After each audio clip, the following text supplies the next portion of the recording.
ഹരേ Krishna. Body shaming നമ്മുടെ ഈ സമൂഹത്തില് വളരെയധികം സ്വാഭാവികമായി നമ്മൾ കേട്ടുവരുന്ന ഒരു വാക്കാണിതിന്. ഇതിന്റെ അർത്ഥവും ഒട്ടുമിക്ക എല്ലാ ആൾക്കാർക്കും അറിയുന്നതുമാണ്. അതുകൊണ്ട് ഈ പ്രവൃത്തിയിൽ ഏർപ്പെടുന്ന വ്യക്തികളോടാണ് എനിക്ക് പറയാനുള്ളത്, നിങ്ങൾ ചെയ്യുന്നത് എത്ര ഹീനകരമായ ഒരു പ്രവൃത്തിയാണെന്ന് നിങ്ങൾ മനസ്സിലാക്കുന്നുണ്ടോ? കാരണം ഈശ്വരൻ പോലും വളരെ വലിയ ശിക്ഷയാണ് ഇതിന് കൊടുക്കുന്നത്. ഇതിന്റെ ഏറ്റവും ഉത്തമമായ ഉദാഹരണം നമുക്ക് വിഘ്നേശ്വരന്റെ ഒരു കഥയിൽ നിന്ന് മനസ്സിലാക്കാം.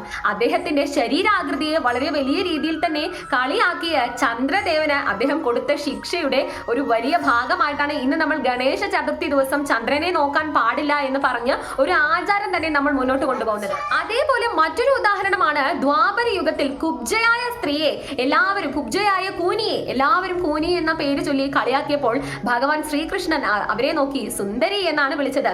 ഒരൊറ്റ സ്പർശനത്തിലൂടെ അവർക്ക് അതിസുന്ദരമായ രൂപവും പ്രദാനം ചെയ്തു.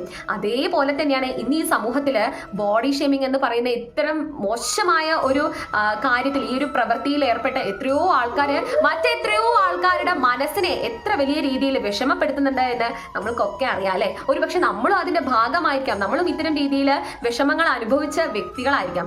അതുകൊണ്ട് ഇനിയെങ്കിലും ഒരിക്കലും ഇത്തരം പ്രവൃത്തിയിൽ ഏർപ്പെടാതിരിക്കാം, ഇത്തരം കർമ്മങ്ങൾ ചെയ്യാതിരിക്കാം. ഇത്രയും പറഞ്ഞു നിർത്തുന്നു. ഹരേ കൃഷ്ണ.